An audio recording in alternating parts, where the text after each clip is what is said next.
elements. Assalamu alaikum. Welcome to Islam in Focus.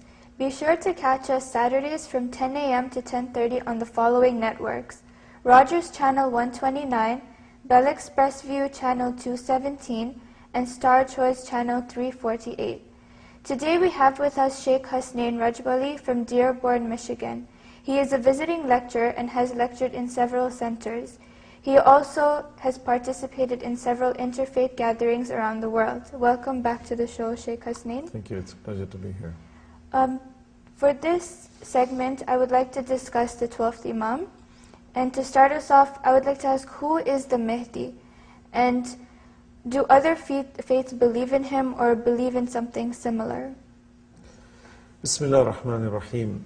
Well, the Mahdi is a title that's given to the one who is the guide, the one who protects the interests of the believers.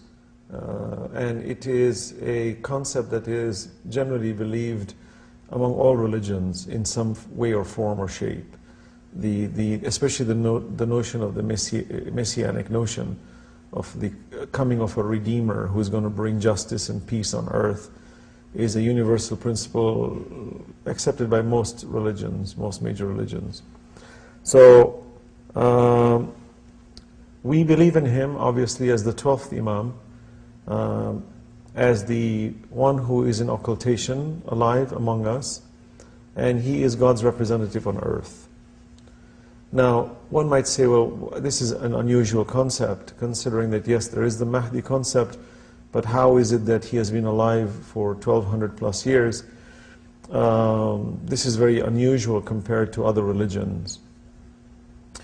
And the Ja'fari school of thought particularly adheres to this notion, and hence they are known as the Ithna Ashari, the believers in the 12 Imams, is clear because the Messenger of Allah assigned that by the command of Allah. And this is not a secret, even in other schools of thought, that the Prophet said, after me there will be 12 Khalifas over you, and it is in continuity with that. So Allah assigned 12 reflections of the Holy Prophet, the Imams, and each one, within their period of time, explained what the Messenger taught us. So the Imams, the job of the Imams is to protect the city of knowledge. Hence the famous hadith of the Prophet, where he says, "Ana madinatul ilm wa aliyun babuha." I am the city of knowledge, and Ali is its gate. That gate is the protector, the one who guides, and the one who directs people as to how to extract from the city of knowledge. So hence Imamat is a continuation of the Prophet, though there is no nubuwwah after that. Meaning when the Messenger completed his message, when he left this world, he was the last Prophet, the sealer of prophets, and there are no more prophets after him.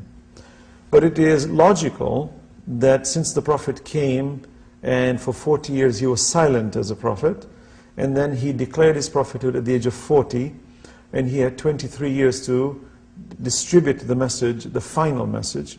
And remember, very important, Islam did not start 14 centuries ago. Islam was completed as a religion 14 centuries ago. Islam started with Adam as the first prophet, and the prophets received the revelations over time, and the Holy Prophet was the one who completed the message. Now within that span of 23 years, to impart a complete religion and to change the mentality of the people who were mostly pagans, who were believers in idols, and to change their lifestyles and to complete them with the favor of Allah subhanahu wa ta'ala in the religion of Islam, 23 years, if you really do the math, is a very short period of time. And now take into consideration that of the 23 years, 13 years of that, the Holy Prophet was subjected to oppression in Mecca. He wasn't really given the freedom to express. So he had a very small group of followers. So that's 13 years are gone. You're left with 10 years. Of the 10 years, roughly 8 years, he was defending Islam because the enemies kept attacking him. So whenever, after he moved to Medina, the enemies from Mecca and other regions kept attacking him. So those attacks kept coming and he was defending them. Hence he had to go on the battlefields and defend. Which leaves roughly 2 to 3 years of peaceful time. Now, the final religion coming unto mankind through the greatest human being who is the Holy Prophet ﷺ, To give him a period of 3 to 4 years, let's say maximum, let's say even if you take all the free periods, it's nothing to explain and to express this message of Islam to the people and to understand the diversity of how to approach the law. And Allah's wisdom through this is that when the messenger left at the age of 63, the Imams come into play, where now they are a reflection, a pure reflection of the Holy Prophet. Their knowledge base is similar to the Prophet, and they reflect the Prophet. So when people ask them questions, they would say exactly what the Prophet intended within that time. So we know our Imams up to the 12th Imam, in the sense of from his birth, was roughly 250 years, plus or minus. Actually it's 250 years plus. So 250 years of a period of reflection makes more sense, where you have a Prophet being reflected to describe and express and teach the people the message over a span of 250 years. And hence the 12 Imams. Now, when our 12th Imam came into play, came into this world, and as an Imam, you find that the Abbasid Caliphate was very, very staunchly afraid of this Mahdi, because they knew, historically the Prophet said, that my grandson who shall have my name, because Imam Mahdi alayhi salam, as you know, his name is Muhammad, also Ibn al-Hasan. So you find that he will establish justice, and he will break the shackles of dictators and oppressors.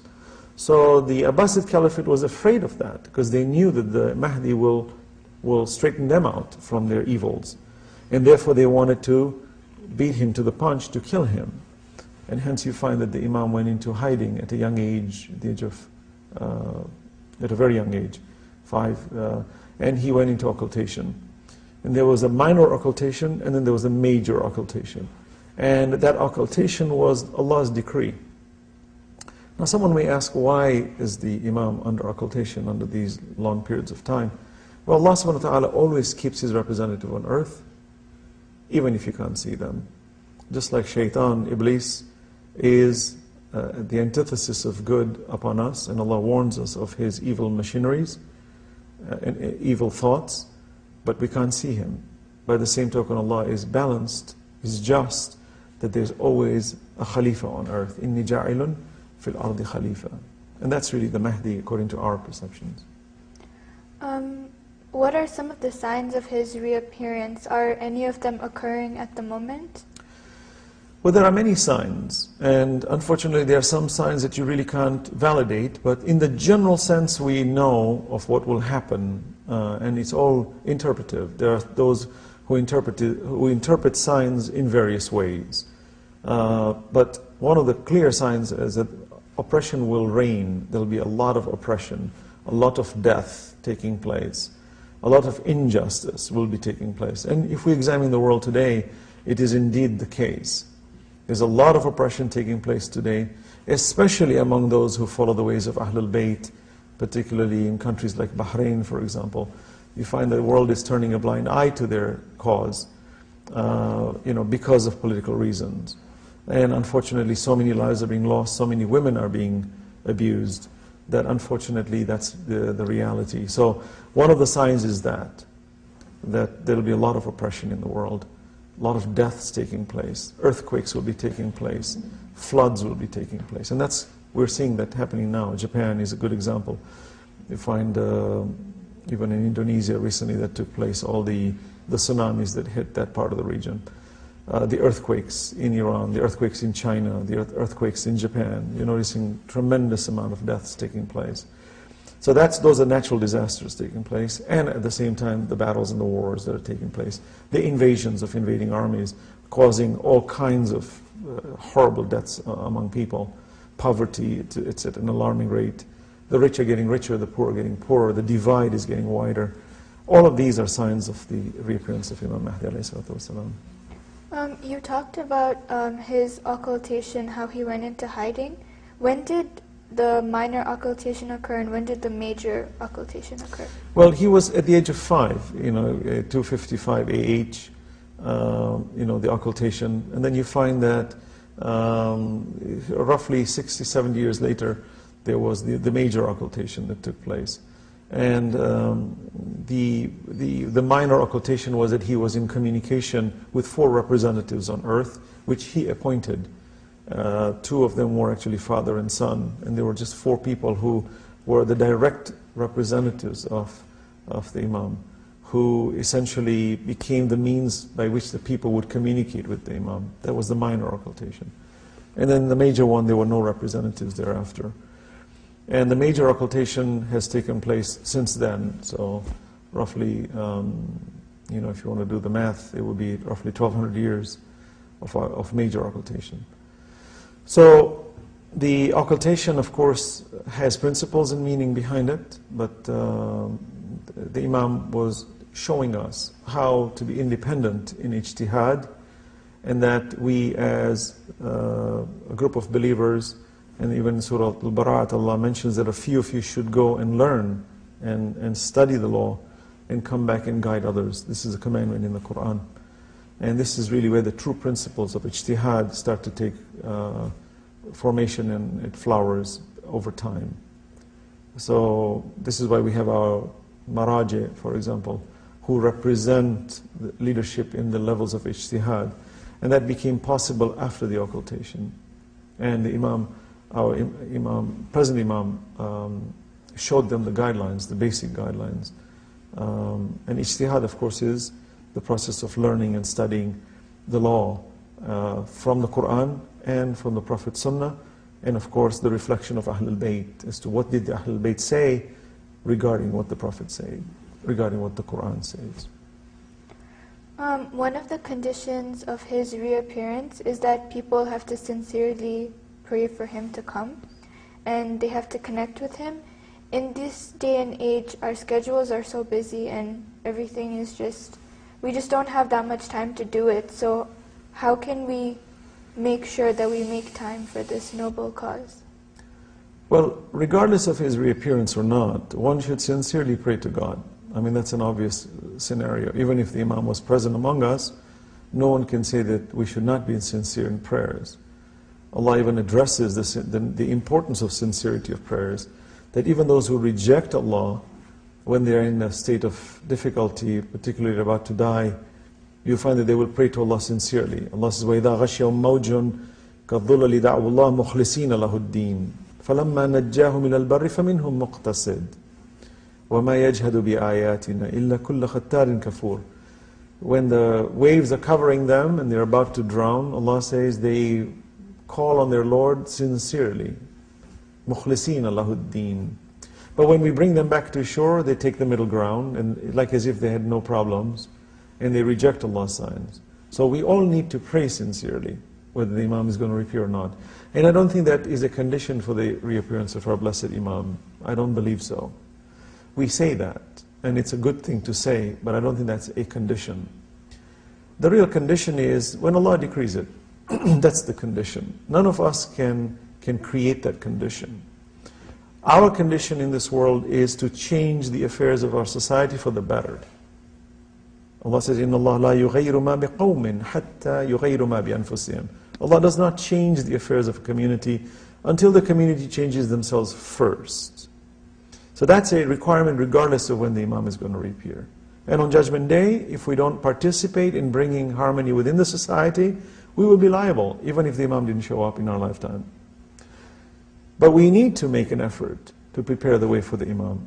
And that means to establish justice and equity, so that when the Imam appears, we will join him readily, because we will already in motion, we'll be in motion to be doing the good things. We won't just be sitting around waiting for his instructions. We will have already started, and he will join in and sort of be the catalyst to take us into higher stages of existence. So we all need to prepare ourselves for the Imam. We don't know when the Imam will reappear. No one knows. Allah says, إِنَّ اللَّهَ عِنْدَهُ عِلْمُ السَّاعَةِ. To Allah is the knowledge of time. The Day of Judgment is Allah's. The reappearance of the Imam is Allah's strict knowledge. We do know the signs, and we see what's happening in the Middle East today, North Africa especially. We see that these are signs, and they are very unusual signs that haven't happened historically.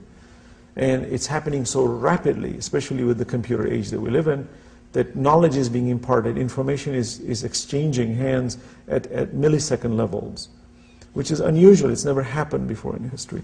So we are pretty confident that something is around the corner. But it would be foolish for anyone to say for sure it is around the corner, because that would imply knowledge of something that we don't have knowledge of. We can say that probability-wise, there's a higher chance of his reappearance. And one might say, well, what if the Imam doesn't show up? The argument is simple. Even if he doesn't show up for 1,000 more years, or 1,000,000 more years, it's irrelevant. The relevancy is in the intidar. As the Prophet said, he says, أفضل العبادة انتظار المهدي. One of the most supreme forms of ibadah is intidar of the Mahdi. To have this desire for the representative of Allah, because he is a means by which we remember Allah, and Allah mentions that in the Quran, the shafa'ah. The representatives are the means to Allah subhanahu wa ta'ala. So when you're waiting for them, you want to remember them, that's part of ibadah. Just like no Muslim can claim to be a Muslim without remembering the Prophet. The Holy Prophet is a means to Allah. I cannot claim to be a Muslim by saying there is no God but one. And if I don't say that the Holy Prophet is the sealer of prophets and the last messenger, if I don't say Ashhadu anna Muhammadan Rasulullah, I'm not a Muslim. So by the same token, Intidar al-Mahdi is on the same line, that reflection of the Prophet within our time is essential, and we have to remember the Mahdi. So our intidar of the Imam should therefore make us to submit to Allah properly, to hold on to prayers, to keep up prayers, to give charity, to forgive people, to be just, not to lie and cheat, and to take account before Allah takes our account. That's a moral individual, a good human being. And that to me I think is pivotal in why all these hadith are like the way they are. Some people think, okay, when the Imam is about ready to come, I'm going to shape up. And I say that's foolish. You don't know when the Imam is going to show up. It's just like somebody says, when Malakul Maut comes to my house to take my soul, I'll shape up. Well, no one knows when Malakul Maut is going to catch you. He may catch you in the middle of the highway while you're driving, while you're sleeping. There's no guarantee as to when you'll be caught. So why not prepare before you get caught? And the same with Imam Mahdi. When people ask me, what should I do to prepare for Imam Mahdi? I always tell them, prepare for Malakul Maut. If you can prepare for the angel of death, you're ready for Imam Mahdi. What state will this world be in before his reappearance? A terrible state, as we know. The world, the injustice will be there. Look at the world today. Look at the amount of injustice. It's mind-boggling how humans are being used as slaves, and they're just being steamrolled only because of some political powers and some people who want power. That's all. It's mind-boggling how much thievery, theft of land, people's lives are just considered like nothing to some people. They shoot them for fun. You've seen cases like that of invading armies, just shooting children just for fun, for target practice. It's horrible. At least there was a time when you had to shoot an arrow. You had to take a sword and get to a person. Now you can detonate a bomb sitting in a room, and you send a drone out, a plane, it's carrying all kinds of artillery and bombs, and you're bombing cities and people, destroying lives. You don't even feel it. You're sitting in a room and all you're seeing is just on the radar screen, yes, just like a little game that people are playing, You play a game and you're destroying countries and cities and planets like it's nothing. All you just see is like a little red flash. You said, okay, that's gone, let's move on. No emotions. It's a horrible state of world that we're living in today. Really, if we think about it, it's a pathetic state considering how civilized we should be. At the rate, and we say, well, it's population control. There's 7 billion of us, and in the next 10 years we will probably be doubling that, Oh, so we need to have population control. Well, it's very nice to say that. How about you get taken out as population control? Of course, nobody likes that. So you always want to take the one who's got no power to raise his finger or voice against you. Well, this is very unjust. And that's what's happening in the world today. So I pray that this justice prevails in the world and everybody lives harmoniously. Muslims and non-Muslims, everybody has a human right to live harmoniously, to practice their religion the way they want it. Nobody should impose a religion on anyone else. I don't think this is God's desire, nor is it a condition. Quran says, La ikraha fid din. There is no compulsion in religion. Allah subhanahu wa ta'ala did not even allow two identical twins to agree on everything. Genetically, though they're identical, they don't agree with everything. This is how Allah created the world. Who are we to enforce that everybody should agree on one idea? So inshallah, when Imam Mahdi ﷺ comes, there's a riwayat to show that he will judge the people by their religions. Christians will be judged by their law. Jews will be judged by their law. Hindus will be judged by their law. Now the beauty is when you start really judging them by their law, the people will feel the burden of their own law and they will change from that position, which will bring them to the right law. There will be no compulsion in religion. The compulsion will come from their self-centeredness of thinking of that they're right. Allah will say, okay, then this is what your law says. This is how we're going to treat you. They won't like it by your own law. So when Imam Mahdi ﷺ reappears, the same will happen. There will be minimal bloodshed. And yes, the strategic enemies will be removed. At the cost of them shedding blood, yes, but minimal. Where will the reappearance take place? Historically, from riwayat, we know that he will reappear at the Kaaba in Mecca on Friday. And in fact, it is so, this history is so authentic that even those who are controlling that region now are very much afraid of Fridays. Because they know when he reappears, many things will change. And they may not be too happy about it. But we want justice at any cost. So he will reappear at the Kaaba. What will the time period be like when he's ruling? When he's ruling, the Messenger of Allah said that the majority of the world will be just and the minority will be unjust. Evil will be a minority and justice and goodness will be the majority. So that's a beautiful thought. Today you find that a lot of injustice is majority. People in power are siphoning money for their own pockets. Nepotism is very popular, where leaders are just protecting their own interests, their own tribes. And if you don't belong to any particular tribe, you get marginalized. People's justice today is being taken and no one can say a word.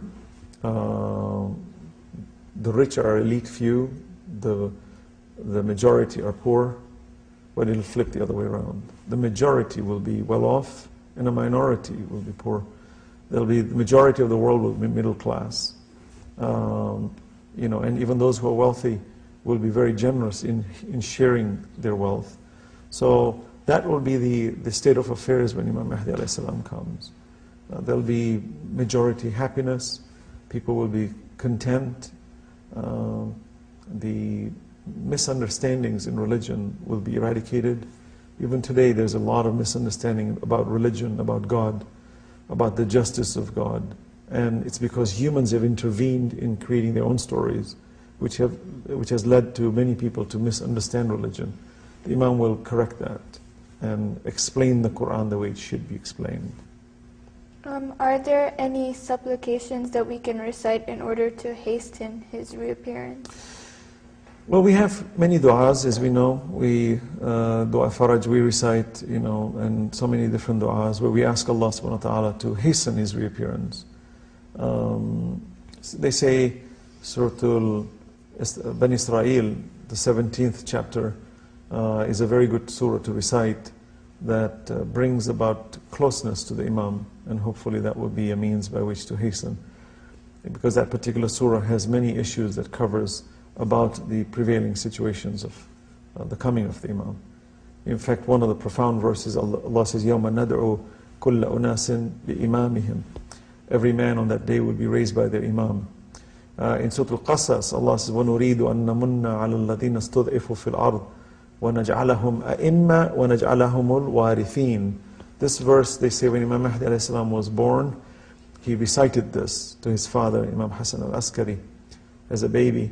وَنُرِيدُ أَن نَمُنَّ عَلَى الَّذِينَ اسْتُضْعِفُوا فِي الْأَرْضِ. It is our desire to make you the oppressed, the inheritors of this earth. This is also in the biblical scriptures, by the way. The meek shall inherit the earth. Meek meaning the oppressed. وَنُرِيدُ أَن نَمُنَّ عَلَى الَّذِينَ اسْتُضْعِفُوا فِي الْأَرْضِ. And we will make you leaders. وَنَجْعَلَهُمْ أَئِمَّةً. We will make you leaders. وَنَجْعَلَهُمُ الْوَارِثِينَ. We will make you the inheritors. And that's a command of Allah that is decreed, which will happen. And we're all waiting for that. That we should the people who are the oppressed, the ones who should be leaders, the ones who should lead the world with equity and justice, should be the ones who should inherit the authority of the world. And the Quran guarantees that will happen. So there are many du'as we can recite. But I think more than any du'a, if we practice goodness, that's the greatest du'a possible. I really feel that du'a is extremely important. And it is a means by which we reach higher stages, and we should recite du'a. The Quran is filled with du'as, with the qul, and what did they recite? Even the Ashab Kahf, people of the cave, when they were being oppressed by the Roman king of the time, they recited رَبَّنَا آتِنَا مِن لَدُنْكَ رَحْمَةً وَهَيِّئْ لَنَا مِنْ أَمْرِنَا رَشَدًا. That, oh Allah, put mercy upon us and make our affairs correct. These du'as are essential for us to prepare the ways for the coming of our Imam. Can we see him even though he has been hidden from us? Some people argue that since he's in Ghaibat al-Kubra, that it's impossible to see him. Others argue, no, he is visible and he can be seen. I am ambivalent about that issue. I do feel that his visibility is definitely possible, and it's obvious, and it's logical. To insist that because he's in Ghaibat al-Kubra that he should never be seen, I'm not convinced about those arguments. I mean, it sounds right, but I don't think that's really essential. Even Iblis is in Ghaiba, but he is seen under strict conditions. Prophets used to see them. So I don't think that is a requirement necessarily. So I do believe he can be, but in the general sense, we see him through his transactions. And if he does get seen, then it is not something that you would recognize until after the case. Because their goal is not for you to recognize who they are. Their goal is to guide us in the right direction. And I do believe that does happen, yes. Okay, well, thank you for being with us today. And inshallah, we'll see you in the future. Inshallah, thank you very much. If you have missed any shows, please visit www.islaminfocus.org. See you next week. Welcome to a new world of booking travel. The lowest airfares, discounted holiday packages, cruises, customized group tours, and a whole lot more. Introducing to you a leader in the Canadian travel industry for over 25 years, an award-winning consolidator for over 50 airlines, over 2 million tickets sold, and the lowest international airfare guarantee. Gala Travels, a name you can trust. GalaTravels.com, always giving you more for less.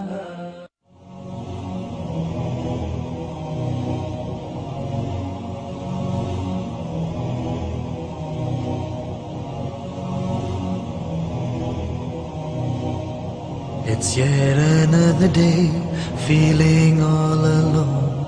Without your presence, I just can't go on. My eyes are searching for you everywhere.